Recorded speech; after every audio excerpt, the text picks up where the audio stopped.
can do together, all while staying home. This affects everybody. So, good evening once again. We are supposed to be live right now with Anthony Laville, who is a Birmingham-based property developer. So we've got Anthony here. I'll just send him a request quickly.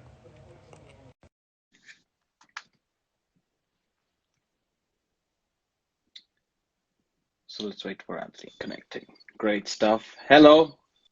How's it going? Good. And yourself? Yeah, fine.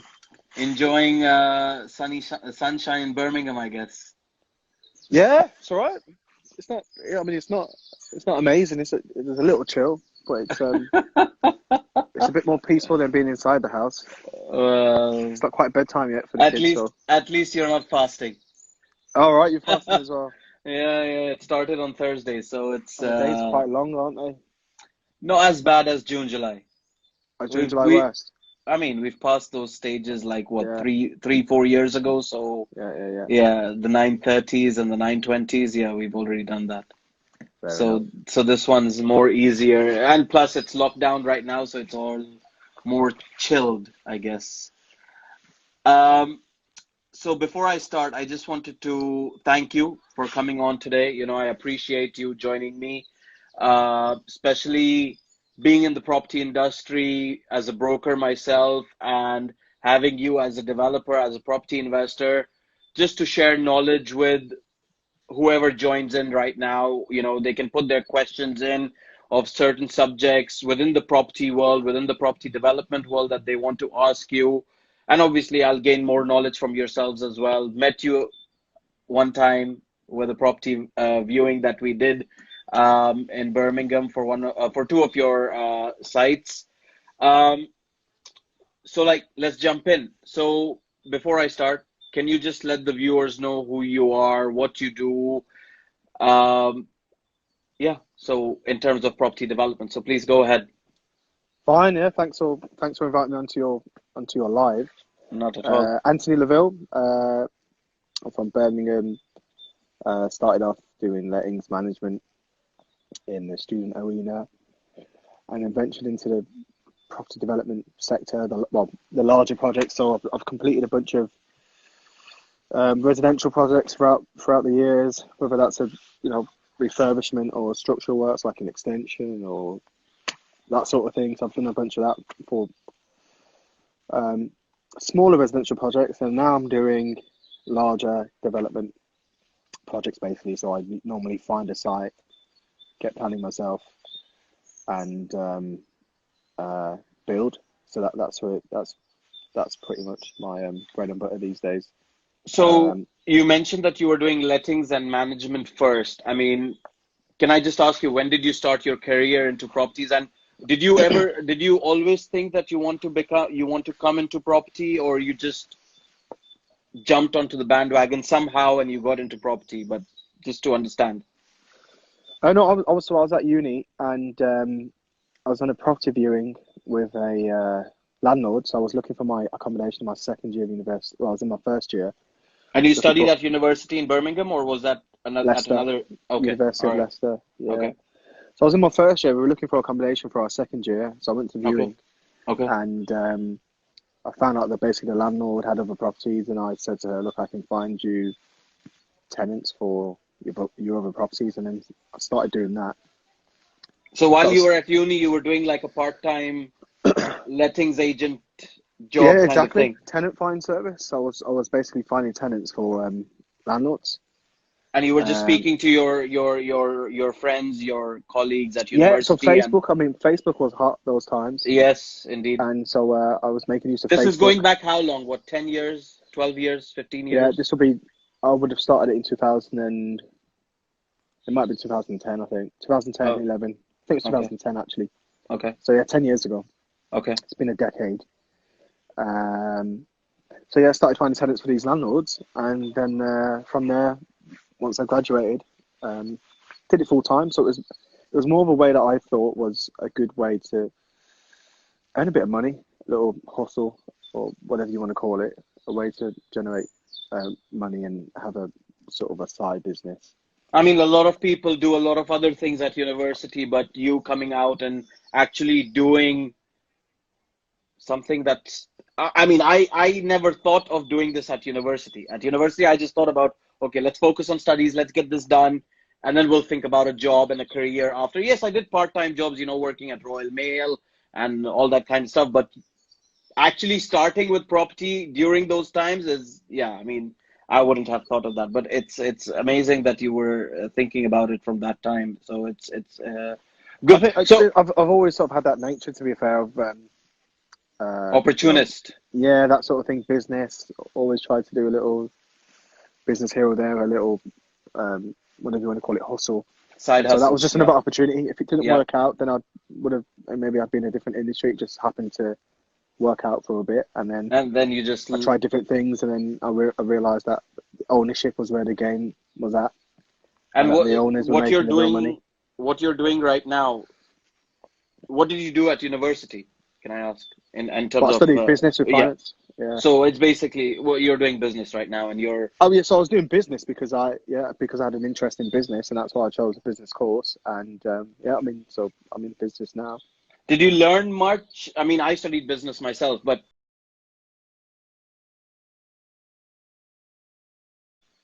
I mean, putting business into experience today, or practical experience today, does that study come into work as to what you're doing today? Very minimal, very negligible, I'd say. Yeah. There's nothing like doing it. The only thing I use that is from university or schooling is a calculator. You put the number. University doesn't teach you about people skills. Yep. I mean, as in the course doesn't teach you about people skills. Doesn't teach you about negotiation. Doesn't teach you about sales skills. Certainly, there's nothing property specific that I came across. So you don't learn the key skills. I mean, selling, Yep. dealing with solicitors, dealing with other professionals that help you to get a deal done, accountants. Yep. You don't really learn that stuff. I'll tell you what was good at university and somewhat A level, but I had already studied and learned most of that. Was I did an accounting A level. Okay. And that helped me out. So the fact that I can draw up a balance sheet or read a balance sheet and end of year accounts, I already understood the basis of that from studying it. So that helped. I'd say that if I was going to study, I'd study that. I'd say that's probably the most important part of my studies, the accounting bit. Yep. And let's get into this whole lettings management. So once you finished university, did you carry on with that lettings management side, or did you give it up and then you got into something else? Or, I mean, just to understand a bit more. Once Finished. Once you've graduated. Yeah, so I finished, did the lettings management, and then left, ended up doing it full time, had some clients lined up because I started it during uni. And throughout that, then I worked out there's an opportunity here for rent to rent. So I learned about rent to rent. It wasn't called that at the time. I don't even know what it's called. I just went to some property networking event thinking I could find some landlord clients there. Turns out I came away with some information on this is what happens when you rent a property for X amount, and then you flip it on to another person, basically a sort of a sale flip, right? Like you buy a property and you flip it on for some No, not that at all. You Okay. rent a property from someone, a landlord, and then you rent out the rooms or you rent out the property to someone else for a profit. For a rental profit on a monthly basis. So then I started doing that, and there was a lot more money in doing that than there was managing or just finding tenants. And so I did a bunch of that. And how many did you have at one given time? I mean, what was the maximum that you had? In terms of tenants, across both, there was 200. 200 properties? Tenants. Properties. I can't remember how many properties. Somewhere between, it would have been probably somewhere between maybe 70-ish, 75-ish. And you were doing this all on your own, or you had a team? I was less interested in the management after a point. So some managed properties I gave back. I started to give them back because it just wasn't as lucrative. And I kept on some of the rent to rents, and took it from there. Then I eventually started buy-to-lets, doing some buy-to-lets, and then even throughout that, I mean, the good thing about the rent-to-rent stuff was, I mean, it depends who you are. If you're someone that had to reinvest into the property, so because I was operating my rent-to-rent for a few years, the 3-year lease or the 5-year lease would come up, and if I wanted to keep it again, then I'd have to spend some money, and then so you'd get some exposure at that point to refurbishing the property. So then you may have to, And refurbish the whole property. these refurbishing costs were down to yourself, not to the landlord. Yeah, so I mean, I never took it too far. To be fair, I replaced kitchens, bathrooms, major works. They were to my own properties, like extensions and major refurb back to brick. But certainly on the rent to rents, I'd certainly replace some bathrooms and kitchens because it came to a point where it just wasn't viable. But if you're making enough rent to profit, there's enough rent to profit there, then it works out. I mean, let's say, what was the maximum rental profit that you made? The reason I'm asking you this question is there might be viewers out here. Guess what do you think the biggest rental profit was that I made on one property? On a monthly basis? Yeah. $2,000? No. $3,000? No. How much was it? More than that. Seriously? Yeah. Wow.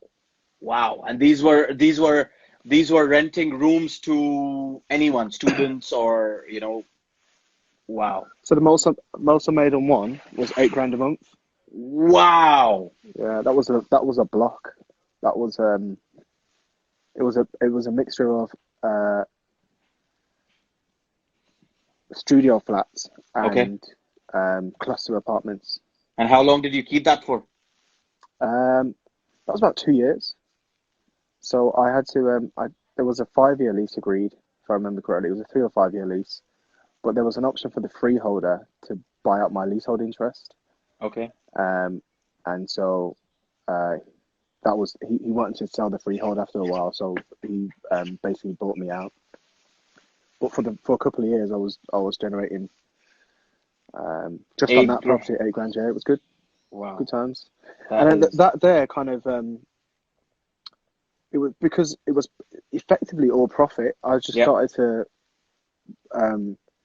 that's the profit from that. I pretty much rolled into my first planning deal. So I was happy to I was happy to risk that money on planning. And fortunately it worked out. What would you, before I get into development and investment and all that kind of stuff, what would you recommend someone possibly listening here in terms of doing the rent to rent? What's the key? Is it negotiation? Is it the right property? Is it the landlord? What's the key to find the right property for the rent to rent that many people may want to do? There's a lot especially with the short let industry, like physically, how do you physically find one? Yeah, I mean, physically find one, or finding the right property that will generate the right amount of profit. Yeah, so the right property. All right, so how you physically find one is a bunch of ways. It can be you go to Rightmove, see who's advertising on private websites like Open Rent. It could be you just get to talking to people and you hit the streets and find people that are renting properties and find out who's got things for rent. It could be speaking to letting agents. It could be looking on Gumtree, who's advertising privately again. Yep. So there's a bunch of ways around that. So there's a bunch of ways to find it. You outside of that, look, you don't want to, especially now, there's a lot more competition in rent to rent. When I got to, when I was doing it for a few years, I noticed that things were getting a lot, properties were getting a lot harder to let. And so I was getting ready to transition out of room rentals anyway. I was getting, and this was when, 2015, 16? Yeah, I started to notice it wasn't as easy, probably that 2015.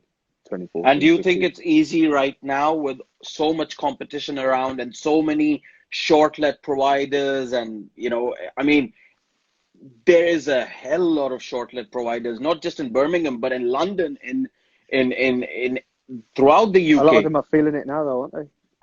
I mean, I myself. Sorry, go ahead. Are you one of them? No. Right. I have 3 deals that I gave to tenants who wanted to take them on short let basis just before the lockdown was announced. So placed an offer on it 2 weeks before that, and a week before they put the deposit down of £5,000. These were 2 blocks, an apartment in Knightsbridge. My commission on this was £15,000, Whoa. and Some literally, big commissions that is. What yeah, for yeah, rental? and there were 2 blocks. One block was 6 units. The other block was 5 Oh, units. as in a whole, you secure the rental for a whole block. Yeah, Oh, so that's and similar to what I did. an apartment. But I basically brokered for it, right? Just so I you did. brokered it, but I mean, Yeah, as in I took on a whole block. But exactly. understood. Yeah, good. So these guys. So on Wednesday, so Monday evening, the lockdown was announced, right? 23rd March, I think it was. Wednesday, the week before, they paid a deposit of £5,000 across the 3 properties. Everything was fine, all good ahead. Monday morning, they called me up, Murtaza, we're canceling the deal. We're ready to lose £5,000, but we Yeah, I cannot can imagine. afford to lose £100,000 over the Yeah. rental period. Yeah. So they just pulled out. I lost my commission. I was like, what the, Oh you know? no. But That anyways, took a lot of work as well to pull off. I mean, it especially okay, an apartment in Knightsbridge, no problem, you know, it's fine. But especially with the blocks, because when you are renting blocks, lawyers get into place, the leases are different. You know, it's all different aspects that you're looking at when you're renting a block, especially the management, the communal management, the flat management, all that kind of stuff was just getting too much. But anyways, we went through that over the 2-week period. The lawyers started talking about it, and then, you know, it was easier for them to lose that amount of money rather than Oh, of course. I mean, you'd be a fool not to take that choice over exactly. what was coming. Exactly. So I mean, some people have overexposed themselves. Some have gone for it. It's just that it's a shame, actually. I mean, I always knew there was an opportunity. Can in I just SA. stop you 1 second, Anthony? Guys, if you have any questions that you want to ask Anthony, look, put them here so we can discuss them as well. Carry on, please. Yeah, I mean, SA has always been an interesting one, Yep. and obviously some are feeling it now. I think it's just a reminder to people to just try and hedge your portfolio a little bit, and don't go all in on one demographic or tenant type or property type. Yep. Because that can happen. There's large commercial property owners that are struggling right now because a lot of their tenants haven't paid rent. You've Yep. got Travelodge as your tenant, and you think that's going well, and that they'll always pay you, and then Travelodge are not making payments to certain landlords, are they? I mean, Travelodge. Travelodge. Yep. So the gym Premier group. Inn. I mean, there's big companies that you think Yep. would be solid tenants. There's a strong covenant there. Hasn't worked out. So it's just a reminder, isn't it? It's a sense check to We've got a try and question hedge. here. Are we talking about the British property market or his advices and tips internationally applicable? I mean, what I just said then is certainly applicable internationally. Yeah, That's exactly. Just a rule of thumb. Everyone should investing. remember to diversify their portfolio. So if one portfolio stops, the other portfolio is paying you. It's a funny one because also it's a funny mix because you need to concentrate initially on one way to get really good at that and understand how that works. And then once Yep. you've established, then you move into another way. So yes, you've got to hedge it, but also if you're at the start of your journey, then it's pretty difficult. If you're interested in student lets for now, and your intention is to get 10 student lets, then you're not going to hedge it probably at that point because you're focused on getting really good at doing that. But then students are also not there because universities are closed. Exactly. So it's a difficult one. I mean, if you've been doing it long term and you're a landlord for, I don't know, 10 years and you've got 20 student lets and that's all you've ever done and that's all you get an income from, then you're exposed, aren't you? I think that's probably silly. But if you're focusing initially to build up a portfolio, then generally there needs to be some kind of focus there. So some people are going to get caught out. They're just going to be unlucky. There's a lot of people during this period that have just been unlucky, and I'm personally one of the lucky ones. I got kind of away with it. So I mean, I've seen the things you do, and it's really commendable. So, moving on from there, like you mentioned that after you did these these letting management deals, you went into getting a few buy-to-lets. These buy-to-lets, did you go out and actually buy the apartments within certain developments, or no, you built them yourself, or how did you go about it? they're just houses. Okay. Generally houses that are turned into HMO or student let. And you went and bought these houses from an auction or from on the market or? So it's a mixture. I don't usually go on the market. They're usually off market on the houses that I buy anyway. And if they're in auction, I try and buy it before it goes to auction. Yeah. So I try and get in touch with, I mean, I say try, I do get in touch with the owner that's selling the property and try and agree a deal with them directly. I mean, you're one of the auctioneer doesn't like it. Sorry, you're one of those. Why I said commendable, because I've been following you on Instagram for such a while, and the fact that we've met as well. And if you follow Anthony and you see the work that he does, he actually goes out himself walking the streets. I mean, I've seen his live stories and I've seen his posts and everything, and he actually goes and speaks to the vendor himself. So if you're a broker, Anthony is not coming to you, he's going direct. So do you know what? I wouldn't say that because if there's I'm interested in working with brokers, in fairness, and I'm in property sources. It's just that I don't hang around for them.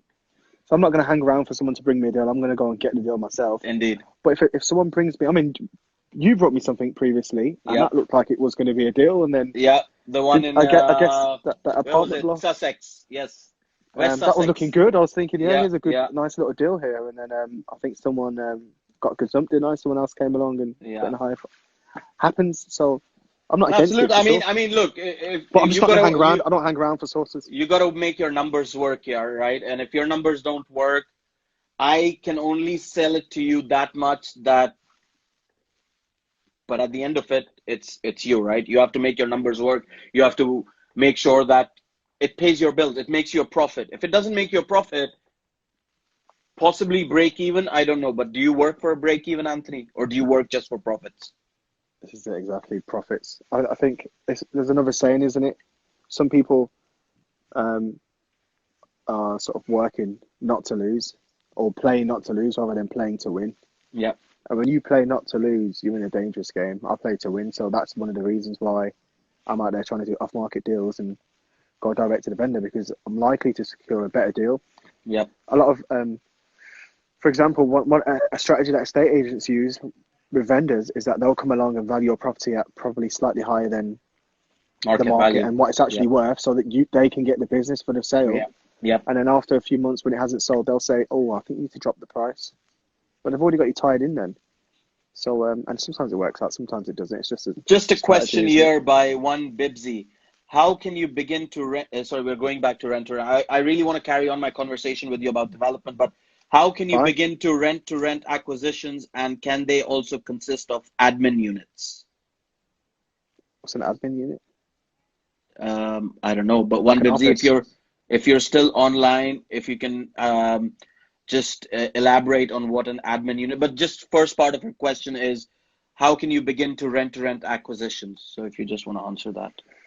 I think as in begin a rent to rent, as in you look for, you find a property that you think is going to be a good rental. So you work out how you can add additional value to it to make it lucrative, i.e. if you know the property rents for £1,000 currently, and if you rented the rooms out individually, you can generate £2,000, then there's a potential opportunity there for you to do a deal.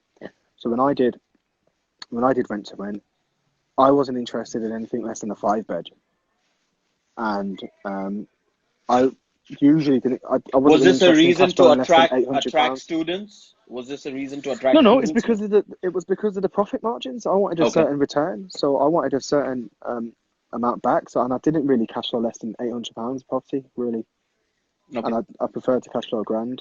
I didn't really cash flow less than 800. And so let's say the property is in the area rent for £1,000.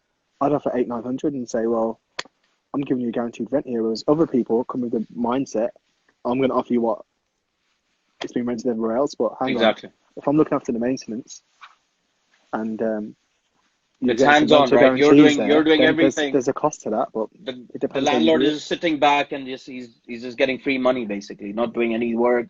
You're looking after the management, the maintenance, the collecting the rent, looking after the tenants. So it makes it, yes, you have to go ahead and put these offers in. We've got a question here. Can you please tell us where to source deals off market? That's the right question for you. source deals off market. What kind of deals? Well, look, it's all, again, it depends on the kind of deal. So if we're talking the kind of deals I do, I like to target an area. There's online, you can use, I mean, look, you could be as raw as using Google Maps. And you could go on Google Maps and just search around maps either on Street View or just from the aerial satellite view and go around looking for little plots of land or little areas where Can I that are ask you a quite question? developed. Have you used a website called Land Insight Yeah, or yeah. Do Yeah, I've you used it. It's good. do you I've use used it? it for a couple of years. Very useful. And they charge a certain fee for it, right? Yeah. And So I've you found any deals through them? I don't know if I found deals. Right, so the way I use Land Insight Yep. is I will identify an area that I'm interested. I probably have found deals. Probably, I'll find an area or a certain geographic region that I'm interested in because I've probably been there physically. Once I find the area and some properties that I'm interested in, I'll go back to Land Insight and put that property in, and then that Land Insight would tell me various information about the property and what's around the area, Yep. and then I can start finding other sites on Land Insight and see if it's a company that owns it. I can get that information very quickly. The plot size, any planning applications that have been made on that or nearby if they've been Yep. refused. So look, the information on Land Insight is already out there. They just gather it. They just pull it in one place. So they're just charging you a premium for sort of compiling that information into one place on a map. Whereas you can do it worth the yourself. money. I mean, you could do it. You could go onto the planning portal separately. Yep. You could go onto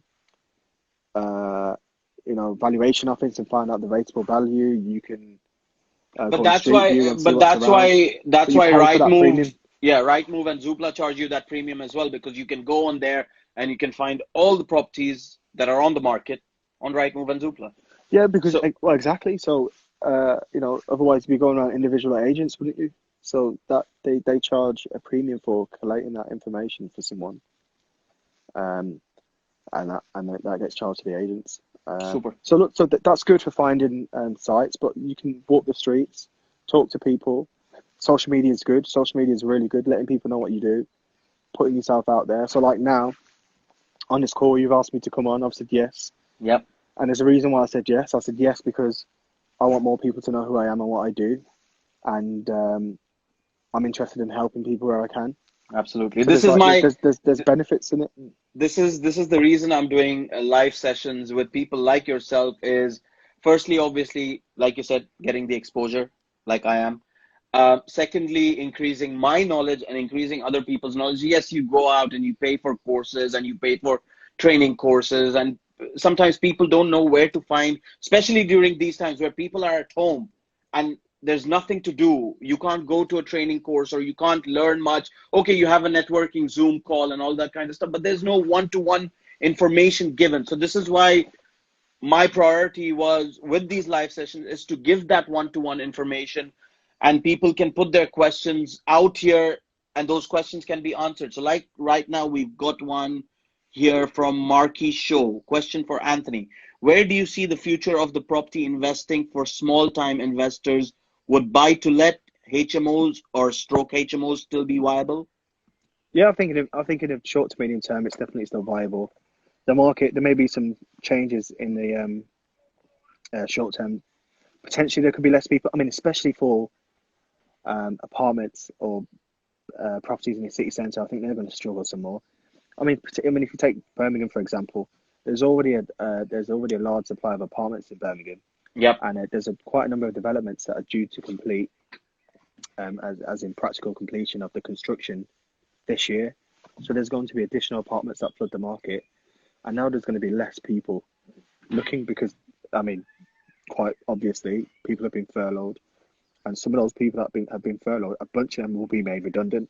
Exactly. It's just a fact, because businesses will not be able to sustain keeping those people on whilst Absolutely. earning less money. So we're hitting some interesting times now. People want to downplay it. I think it's quite a serious situation. There's going to be some huge repercussions, and that's naturally going to spill over to the property market.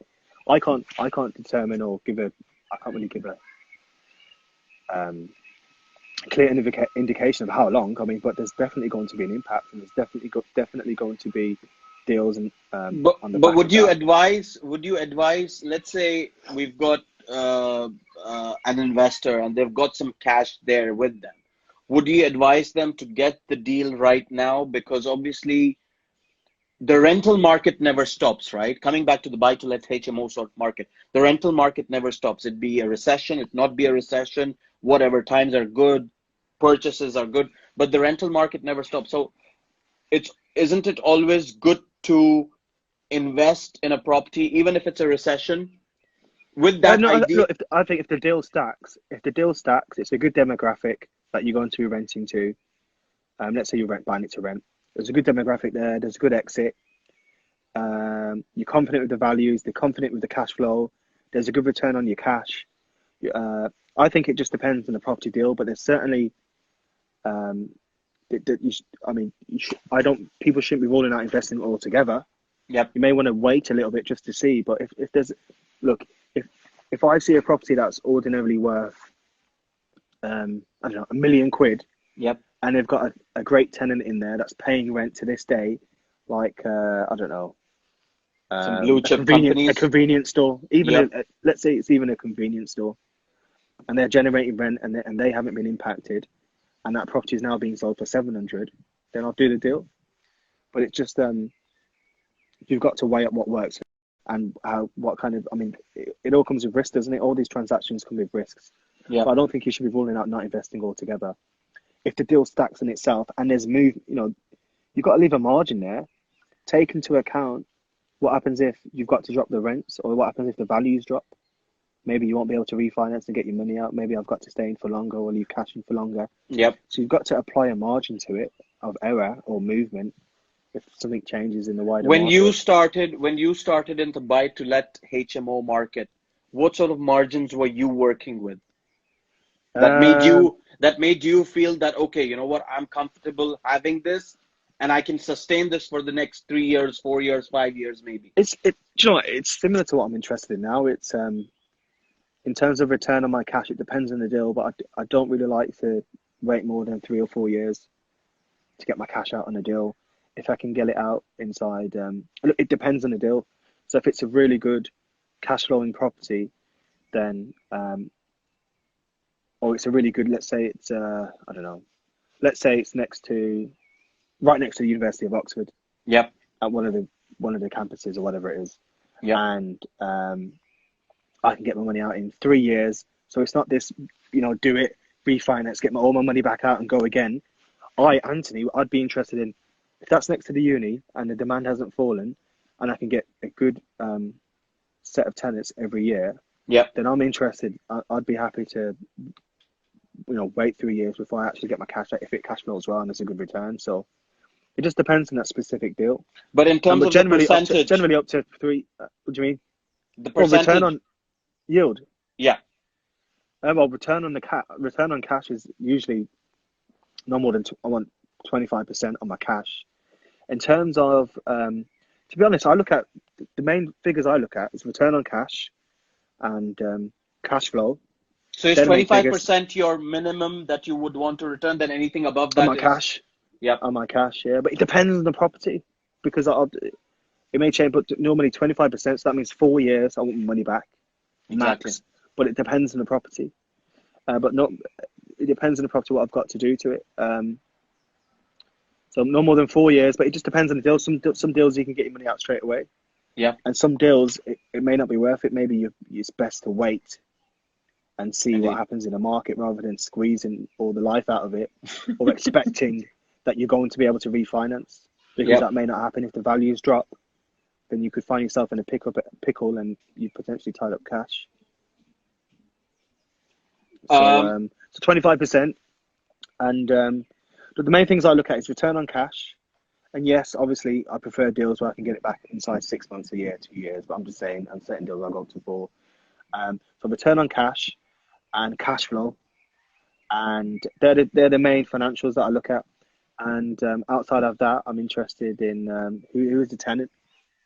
Who is the tenant going to be? and that's when usually you determined by the yep, location and the condition of the property. indeed. When you do your numbers, do you use like a Excel spreadsheet or you just have it in your head? Um, when I initially look at a deal, it's a quick calculator thing. It's a fact That's packet, it, right? very rough. And if it doesn't work out on that basis, Then it's not then going to you can work out on the spreadsheet the F Excel. out of it. Then how is it gonna? It's not gonna work because then you're putting too much hope into it then. Exactly. And if you've got to play around with the numbers too much, it's unlikely to be a good deal. If it works on a quick bang bang bang bang bang on the Yeah, calculator, yeah. then you've probably got something there. Then you can go into a thorough analysis and work out your Spreadsheets IRR and yeah. and your yield and NOI and whatever you want to work out. Um, so now that we've covered the buy-to-let and the HMO side, when did you start getting into, I know you mentioned about your first planning deal also. So when did you start getting into property development? So that was on the big stuff. Yeah. So on the so Okay, let's talk about the small stuff first and then move on to the big stuff. So, but the small stuff was just throughout from. So that was from. I mean, even when I was managing, you want to take some refurbishment tasks. So that may be, for instance, one of the things I did during management was early on was get a new bathroom installed into a spare room. okay. So I just so these little things you just learn as you go, and then you learn how much things would probably cost in terms of maintenance, and then it just progresses as you go on to the next property. So I kind of learned things from And management, then from the into renting start, and from property. the management days, did you have a team that you're still carrying on today? No, so I had go-to people that I went to. After a few years, I started to employ a full-time in-house um, like Property manager. trade. Well, not one. I had property managers, but I mean as in a multi-skilled tradesman. So they Okay. were able to do anything pretty much, plumbing, carpentry, anything like that. So I'd employ those And but they were not on your people. payroll. They They were were on all, my payroll, yeah. they were on your payroll. So initially they weren't. I Okay. would get someone in, just a self-employed person, and then pay them per job. Yep. And then as I got to go on and I grew in size, then I employed people in house um, to do that stuff because Do it you think was it was more a lot money quicker. saving? It was more money saving having them on a Uh, payroll or subcontracting them? no, I don't think it was necessarily money saving. I mean, the main reason why I did it was to service the tenants because we were We've got just a finding question here. contractors so unreliable. How much did you pay them? Was it weekly or monthly? What was it salary? Salary ranged from 22 to 30 grand a year Okay. And these were the at the workers time. that you had on your payroll. Until Yeah. this day, do you still have them on your payroll? No. Like, Do you know what's funny? yep. Just before I jumped on this call, I was actually talking to one of the guys that I employed. The last guy that I employed, his name was Stu, or his name is Stu, and we get on really well. So Yeah. I was literally just having a catch up with him. Literally just having a catch up. Um, he's got so I let him go probably might be 2 years ago now, because I'd finished. I had no more projects to do. Yep. Um, I didn't have as many properties, and I was moving on to I The was trying to enter. development I was side. trying to enter into the big league, Yep. and so I just needed to get rid of, reduce as many expenses as I could, Yep. and that's when I slowed down on the rent to rent and the lettings and everything, and so then I reduced my income, but then I also reduced my response. The reason I did it was because I wanted more time. To So do to do I what you're basically doing today. exactly. So I sacrificed all this income. I was making good money, and I Do probably could you have think sold do you aspects, think but I that just thought, period was better where you were busy throughout and you were going through nah. so many properties and everything, and now that you are just concentrating on your development projects, do you think this No, time is more it was easy? good for the learning experience, Yep. but in terms of the return on my money, I was making good money, but it's not. I mean, You had to work hard for your money. Would that be no, I mean, I've got. It's not that I don't have to. I mean, I've got to work hard now. It's more just yeah. There's not as much of a for the time that you put in. You don't get as much return on your bang for your buck. You know, I'm putting Yep. in. To me, I see work as work. So if I work, 50 hours in a week, it doesn't matter what I do. I could be cleaning, I could be in the office all day, or I could be out finding sites. It's working. And so me doing the management stuff was spending 50, 60, 70, how many hours it was a week working. Or now I'm doing larger projects, spending the same amount of time working, but the return's a lot bigger. All right, I don't get paid in the same manner. I get paid on a project basis on the projects rather than acquiring more properties to rent out. But there's a it's night and day. Different. It's a different league. And now that you've done the lettings management side, you've done the buy to lets, you've done the HMOs, you've done the small refurbs and the small developments, and now that you've jumped onto the bigger development stuff, what made you? I know we spoke about this, the time and the returns and everything, but what made you jump onto? What intrigued you to get into massive scale development, like what you're doing today? So do you remember that rent to rent? That Yep. helped massively. Yep. I mean, I always thought I'd go into some kind of purpose-built student accommodation block at some point. It was more like that's what I'll do someday. Let me just work on what I'm doing and I'll get there. And I just got to a stage after a period of time where I thought, I've just got to go out and do it. I can't keep spending time. My little one's coming. I can't keep spending time. Hello. I can't keep spending time doing all these things. I can't keep spending time doing all these. I'm just. Hello. How are you? Say hello. Hello. Oh, What's your name? what's your name? He can't hear. I've got my head. You've got the headphones on, right? Yeah. Sorry. Yeah. Go on, play. So where were we? About your buy-to-let. Sorry, not your buy-to-let. The rent-to-rent that you did, and you Oh put right, your yeah. money. Basically, that was part of sort of me realizing, damn, this block was pretty much of a joy to manage in comparison to running around all these properties. Yeah. And there was a decent return to be had, so I thought that's what I'm doing from now on. And instead of leasing it or owning it, because when you lease it, you can't hey, wait there, go and have a play, go on your scooter. When you go on, take a seat there. Go on, take a seat there.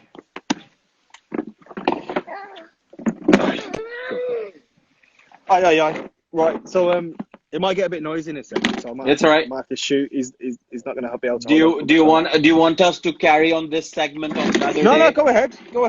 That's so cool. you were talking about the rent to rent. That property allowed me to do certain type of deal, and it was it just gave me more of an insight into how we should be doing further deals, and Yep. That was kind of where I thought, you know what, I've got to find a larger project and opportunity to do that sort of thing a bit more. And I found that Bridge Street West site, the one that I decided to go for planning myself, and worked out. It was pretty. And handy. then on the planning that you got to it, when you got the planning, did you keep that or did you flip that on to another developer? No, so I've still got that.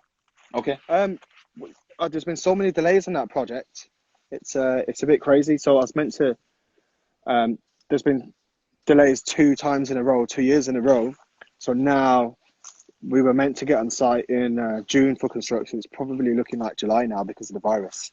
Yep. And it's the case on 2 sites that I've got actually. So it's just been delayed. It's a funny situation. I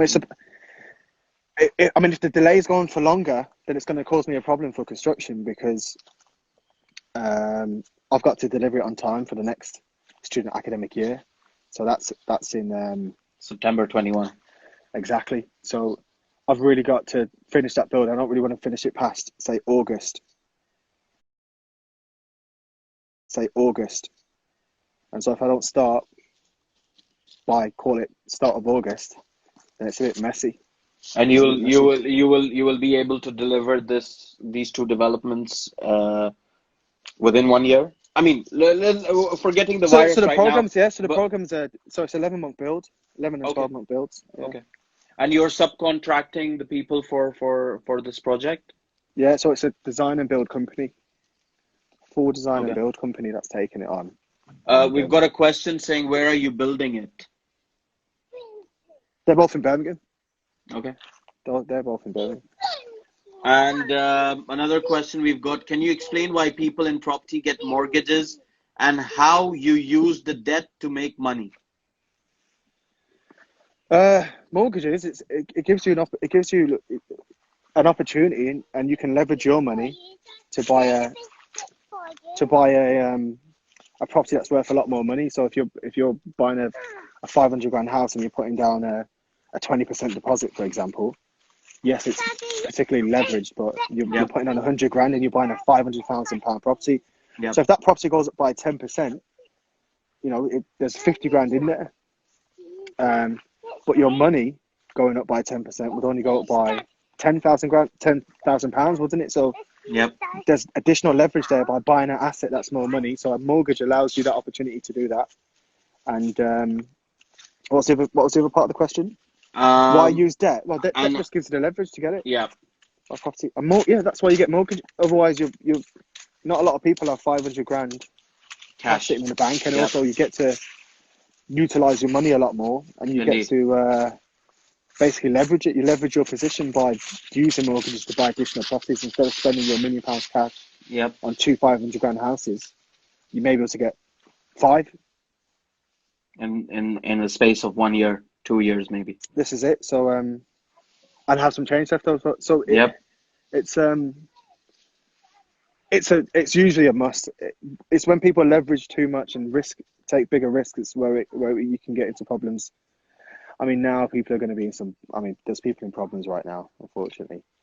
We've got a question saying, so the same lady who asked, where are you building it? She's asking, where in Birmingham, and how do you decide on where to build? City centre. I'm very location driven, so I first look at the location of the property. Once I've looked at the location, I determine it's a mixture of that and who is my tenant going to be, who's the end user, if you like, and then that tells me if it's going to be residential or student accommodation or co-living or whatever it is that I want to do with it, and then that all works out. So then that all adds up to, this is where I'm going to build because this is who I'm targeting. This is what the build cost is likely to be. This is what their values are likely to be based on the location. So all these factors come into making that decision of, do I do the deal? I mean, it's the same question as what deciding factors are there in doing a deal. You can't just decide on where alone. It's got to have the other things that I mentioned. But the location and who you're pitching it to matter a lot. So I think these two things are key, right? In terms of going ahead and making that decision on the right plot, on the right development strategy, and delivering it to the people that you think will take it. Because if they don't, then you're stuck with bulk amount of apartments and like you've got a massive problem if you've got debt on it. Exactly. You've got a huge problem if you've taken out a development loan, you can't exit that. Then you're into a new realm. I think we've got a 18-year-old in our chat right now, and they're asking, so at 18, if I want to get into property, what's a good price point and exit strategy? I'm loving these questions because I'm learning as well. Price point and exit strategy. Yep. I mean, I'd say go safe. I'd say get something you can do a buy to let, you can do a refurb on, do a light refurb. So something you can add value to. Nothing crazy. You don't want to do any structural repairs or any, going back to brick. Maybe it's just maybe a new bathroom, a new kitchen. New bathroom, new kitchen. That's some minor stuff. Nothing too major. And make sure you get a surveyor to come out and give it a proper full building survey so you know what you're getting yourself into. Try and secure a discount so it's below market value. Then add additional value to it. And then you've won then. If you can refinance and go again, do that. I'd say go safe. I'd definitely say go safe. That's what I'd say. All right, so I think this will be my last question. This is your last play question. with the little one and then... Absolutely. Let's take this last question. What traits do you think are key in order to make the leap between property investor to property developer? This is a good question for you. Leap from property investor to property developer. What is what required? Sorry. What traits do you think? Oh, traits. Yeah. I mean, that's an individual thing, isn't it? I suppose you've got to have a bit more balls and a bit more. You do, haven't you? Because there's a lot more risk. Exactly. There's a lot more risk involved. Exactly. And so you've got to be prepared for that. Put up the money yourself, then you've got to have a lot of cash. A lot of cash required. Absolutely. And so balls, cash, and team. You know, these large development projects, it's a different league in terms of the preparation that you need and the team that you need to put in place. It's not just buying a house and calling up, you know, putting an ad in Gumtree or looking for someone online and finding a builder. It just doesn't work like that. You've got to plan it well in advance, design the scheme first. Yep. With a team that you pay a lot of money. Then find a contractor that tenders for it if you haven't done say a 2-stage tender. And then you're into the build. It's a different league. It's a different league. So you've got to be well prepared, have a good team, and some of the other stuff that I mentioned there. Absolutely. Is that right? Absolutely. You know what, Anthony, I would want to bring you on again because there are people who've got questions here. And just one final thing, May O to Los, whatever your name is. Would you suggest to start with buy to lets or rent to rents? Look, we've already answered that question. Anthony has gone into it with quite a lot of detail. If you're interested, watch the whole show again, which is live on my story for the next 24 hours, and you will find your answers in there. And if you are interested in speaking to Anthony about anything to do with property development, property investment, give him a follow, ask him a question. One of the genuine property developers, although he's based in Birmingham, but the amount of knowledge that he's got. Mate, I'm fresh, man. You're overselling me. No, I'm not, because I see what you're doing. You know, I'm a broker, so I've not got there yet in terms of massive scale development. Yes, I do my light refurbs and everything, but it's not like people these days are not interested in light refurbs. They're interested in that massive scale development, you know, buying the site, doing the planning, all that kind of stuff. So do give him a follow and ask him your questions, because he will answer them. He normally answers them on his live story. Look, I'm telling all this because I follow him and I follow him properly. I read everything that he does. Especially when I do a live thing, people, if you've got a question, let me, because I get a fair amount of DMs, to be fair. But if I answer it on Instagram, it's good because it helps a lot more people. Absolutely. So when I say any questions on Instagram, and I've kind of lacked a little bit. I did one the other day. I think 2 days ago. Yeah. And I just completely forgot because I used to do it all the time. Like you mentioned there, I'm taking all questions today. So I was like, okay, let's put it in. All right, nice one. But we'll do this again. So anyone who wants to join in again, do join in. But thank you so much, Anthony. Your knowledge was absolutely key today. I'm sure I got a lot to learn. I'm sure other people did too. So thank you so much for joining me in. You're welcome. Thanks, man. Take care. Have a great day. Enjoy the weekend. Enjoy the playtime. Thanks. Yeah, we'll do. Thanks. See you. Bye-bye. So guys, as I mentioned, look, that was an amazing live session that I had with Anthony Laville, who is a Birmingham-based property developer, property investor. If you've got any questions about what he does, go give him a follow and do ask him whatever questions you may have. Next time I bring on Anthony, I'll make sure I'll give you guys a notice period, because there was only a 2-hour notice that I gave today.